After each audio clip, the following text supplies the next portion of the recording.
অভিনয়ের ব্যস্ততার ফাঁকে সুযোগ পেলেই ভ্রমণে বেরিয়ে পড়েন ছোট পর্দার জনপ্রিয় অভিনেত্রী সাদিয়া আয়মান। আর ভ্রমণের তালিকায় তার সবচেয়ে প্রিয় গন্তব্য সমুদ্র। সেই ভালোবাসার টানেই এবার তিনি পাড়ি জমিয়েছেন থাইল্যান্ডের জনপ্রিয় পর্যটন কেন্দ্র ফুকেটে।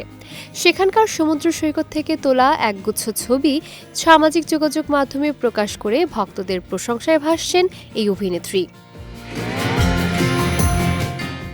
১৩ জুলাই দুপুরে নিজের ফেসবুক পেজে একাধিক ছবি পোস্ট করেন সাদিয়া। ছবিগুলোতে কখনো সমুদ্রের ঢেউয়ের পাশে, আবার কখনো বালুকা বেলায় স্বচ্ছন্দ ভঙ্গিতে ক্যামেরাবন্দী হয়েছেন তিনি। ছবির সঙ্গে দেওয়া ক্যাপশনে অভিনেত্রী লিখেছেন, শুধু সমুদ্র আর আমি, এটাই আমার সত্যিকারের ঠিকানা। আর এই সংক্ষিপ্ত বার্তায় সমুদ্রের প্রতি গভীর ভালোবাসার প্রকাশ বলে মনে করছেন ভক্তরা।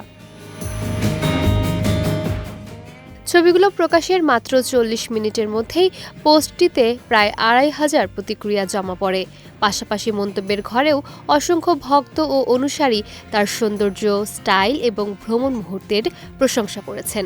অনেকেই লিখেছেন, সমুদ্রের নীলের সঙ্গে সাদিয়ার উপস্থিতি ছবিগুলোকে আরও আকর্ষণীয় করে তুলেছে।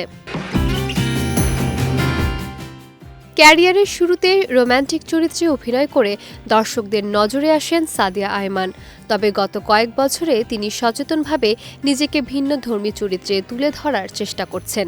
২০২৬-এর শুরুতে এক সাক্ষাৎকারে তিনি জানিয়েছিলেন, একই ধরনের চরিত্রে অভিনয় করতে চান না বলেই এখন সংখ্যার চেয়ে কাজের মানকে বেশি গুরুত্ব দেন। কোনো গল্প হাতে পেলেই আগে নিজেকে প্রশ্ন করেন কেন তিনি সেই কাজটি করবেন। নিজের কাছে গ্রহণযোগ্য মনে হলেই তবেই কাজ করেন, আর তা না হলে বড় প্রস্তাব হলেও সম্মান রেখেই ফিরিয়ে দেন। এই দর্শন নিয়েই অভিনয়ের পাশাপাশি নিজের ব্যক্তিগত সময়ও উপভোগ করছেন সাদিয়া আয়মান।